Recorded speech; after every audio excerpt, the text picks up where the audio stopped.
The fertile land of Odisha on the eastern coast of India has been a great center of culture since ancient times. Here is a continuing Buddhist tradition of over 2,000 years.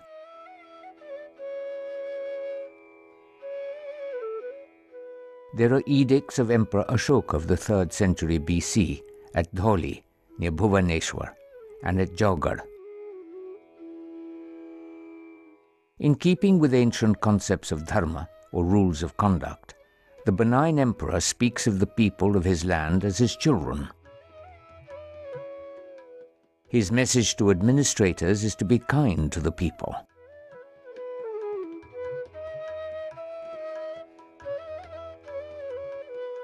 Everywhere in India, the 2nd century BC saw the making of stupas and rock-cut prayer halls and monasteries for the Buddhist and Jaina faith. Here in Odisha, great caves were hewn out of the rock for the Jaina faith at Ratnagiri on the outskirts of Bhubaneswar. The artistic motifs and Chaitya arches are the same as seen in Buddhist, Jaina and Ajivaka monuments of the BC period in central and western India.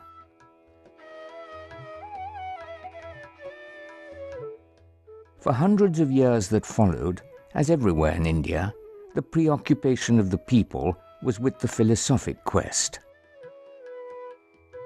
No palaces and houses for ephemeral beings were made of lasting materials. Therefore, none survive. Only that which was made in service of the eternal and the search for the truth was built out of lasting materials.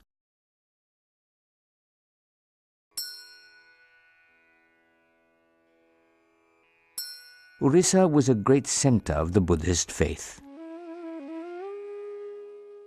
Images of the Buddha and Bodhisattvas have been found in large numbers across the entire land.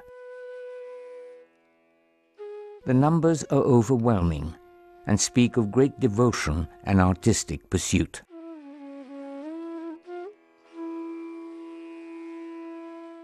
Xuanzang, the Chinese pilgrim of the 7th century, speaks of many vast monasteries on the hilltops of this region.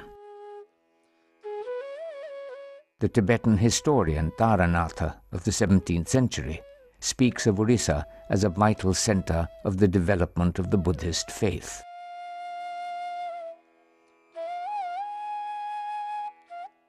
Archaeological excavations over the past 50 years have unearthed vast monastic complexes in the Asiya hill range.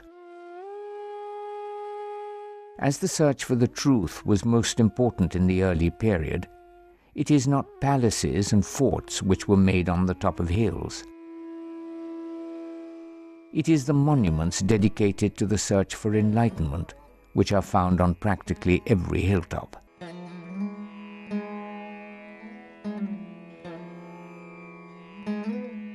The site of Lalitgiri has the remains of vast viharas which must have once hummed with activity. High atop the hill is the vast stupa, which reminds us of the ephemeral nature of all that is around us.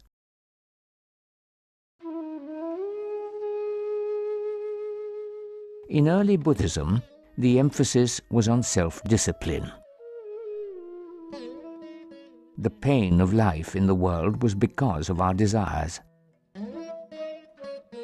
We were to find the path for losing our desires. Thereby we could be liberated from the shackles of mortal existence and pain.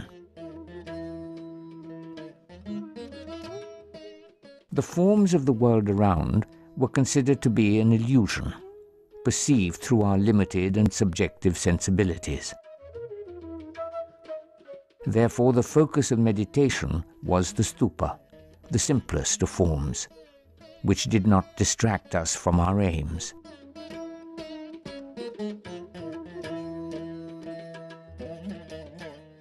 By the 5th century, sublime human forms were created in art to provide another way towards the attainment of the final peace. In Indic thought, it is believed that the moment of our response to beauty in any form is very valuable. It is in that moment that the veils of illusion are parted, and we see the grace which underlies all of creation.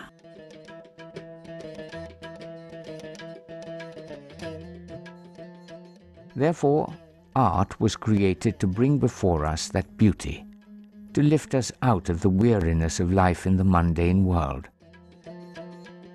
to take us away from the noise and clamor of the material world to the sanctuary of peace and joy which is within us.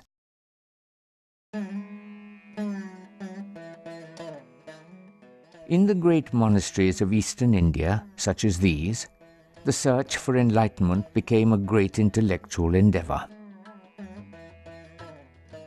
The various qualities of the Buddhahood within us were analyzed in great detail. A logical path towards the attainment of the truth was created. The many attributes of Buddhahood were personified in a pantheon of deities. They helped to focus our attention on those qualities which needed to be awakened within us. We meditated upon a deity till those qualities grew within us and filled us completely. We had become that deity. Then we had to move further on the path, towards the illumined center where the final peace lay.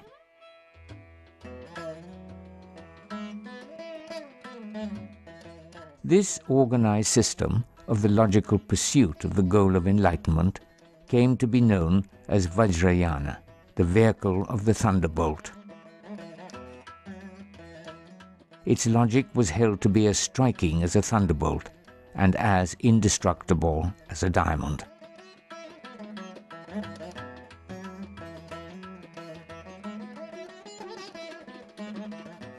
The remains of the great monasteries of Odisha present us the largest numbers of Vajrayana deities found anywhere.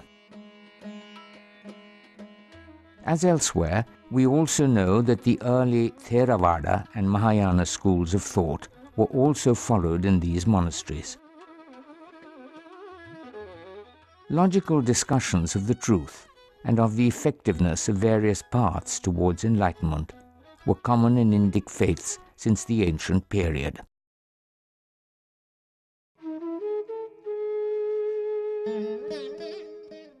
The site of Ratnagiri is on a hillock in the Asya Hills, about 50 kilometers from the city of Cuttack. Taranatha, the Tibetan historian, writes that here was a great monastic complex from the 5th century onwards. This was a great center of learning for all the schools of Buddhist thought. He says that here were kept 3 sets of both the Mahayana and Theravada texts, which were studied by several hundreds of monks. The complex flourished till the 12th century AD and continued in a decadent state till the 16th century. The main vihara here was built in the 7th or 8th century. Beyond its entrance complex, the vihara is over 180 feet by 180 feet, and it must have been very impressive. Indeed, as the devotees would have passed through the doorways of stone, they would have entered a great sanctuary of the spirit.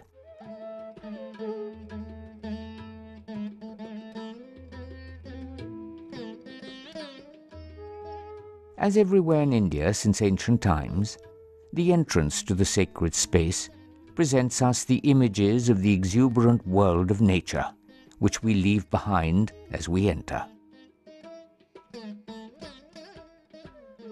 We see here the flowering abundance of the world of forms and its frolicsome vitality. It is seen here as a manifestation of the formless truth we seek as we proceed inside to meditate upon the Buddhahood within us. As in all ancient Indic monuments, Lakshmi, who represents the creative abundance of the manifest world, greets us here.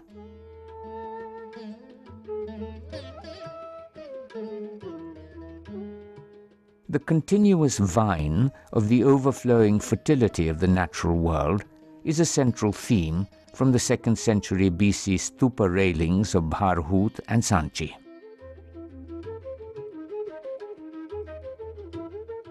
It is seen later in the railings of the Amravati stupa and others, and also in temple doorways from the 5th century onwards.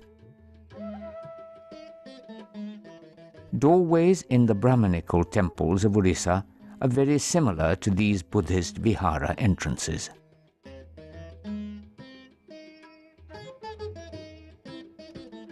The interconnectedness of all forms of life is eloquently expressed here. In this vision, the animals and birds, the trees and flowers are seen as no different from human beings. They have the same desire to play their role in the interconnected world. Each has the longing to gain the joy of the knowledge of the truth.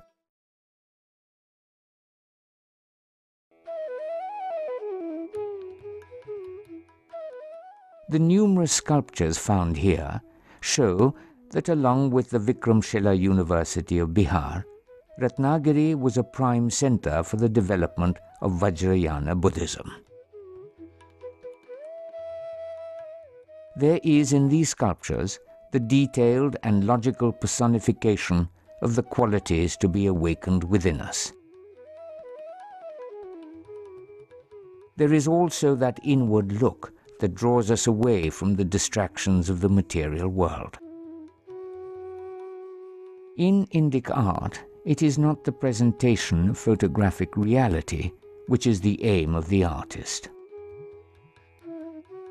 Instead, these bring us that sense of grace which is to be found in all creation, despite the pains and blemishes of the ephemeral forms.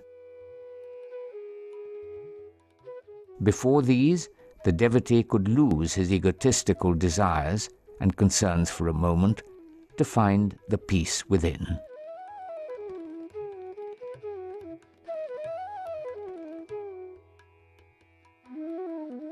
The remains show that the stupa and viharas here were rebuilt over the centuries. The number of portable monolithic stupas found here are exceeded only by those found in the complex of the Mahabodhi temple in Bodh Gaya. Though comparatively forgotten in recent times, Ratnagiri was obviously one of the greatest centers of the Buddhist world.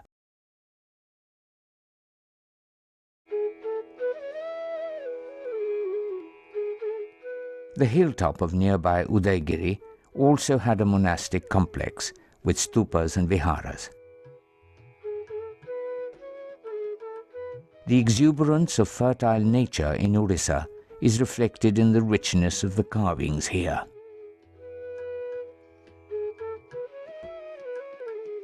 Amid all the activity of the world, our attention is directed to the peace which can be awakened within us.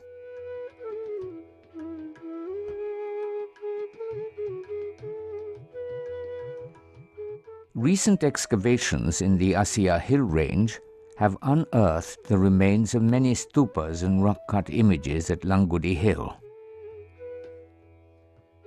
Most importantly, an inscription found here has led to the identification of this as the great Pushpagiri site, which is mentioned by Xuanzang in the 7th century.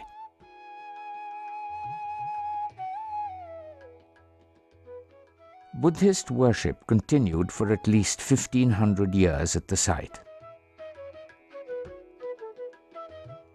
An inscription of Emperor Ashoka of the 3rd century BC has been found on a stupa here. The northern face of the hill has 34 rock-cut stupas of the 2nd or 3rd centuries AD. The rock-cutting tradition is seen continued in early medieval times on the southern face of the hill. Here we see figures in a large relief panel. Dhyani Buddhas, a Tara and a Pragya Paramita, deities of the later Mahayana school of Buddhism, are made here.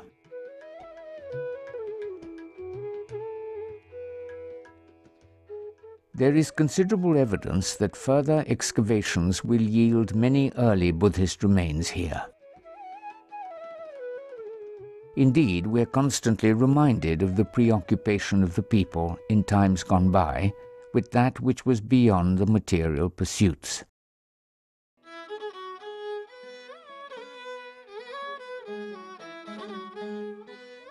At the base of Kaima Hill, a little to the north of Langudi Hill, a rock-cut elephant has been found datable to the 3rd century BC. The hill also has 4 rock-cut viharas.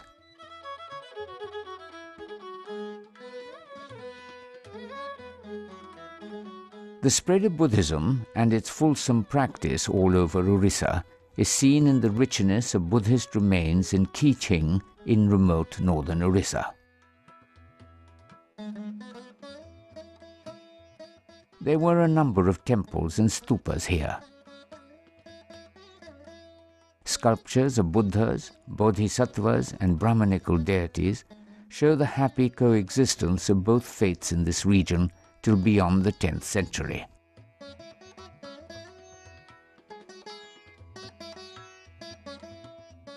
At Kuruma, 8 kilometers from Konarak, we find remains of an early Buddhist complex. A Buddha image continues to be worshipped by the villagers here by the name of Dharma.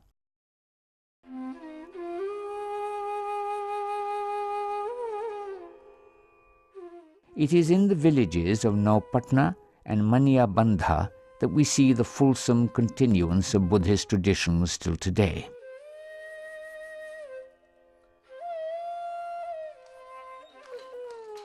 The weavers of this region are famous for their tie and dye fabrics.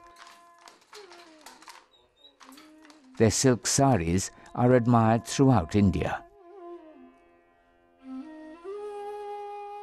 It is these weavers who have continued the worship of the Buddha.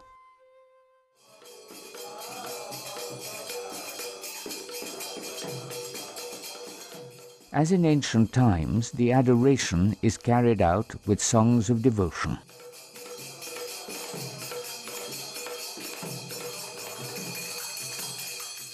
The purpose is to lose our fretful concerns in the ecstasy of our search for the truth.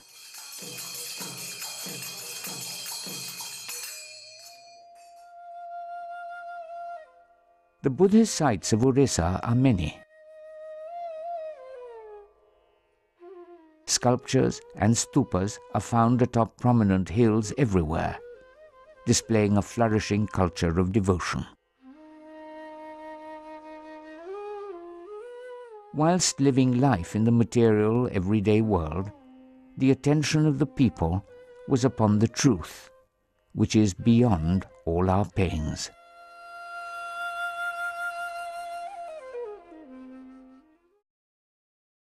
Buddham saranam gacchami,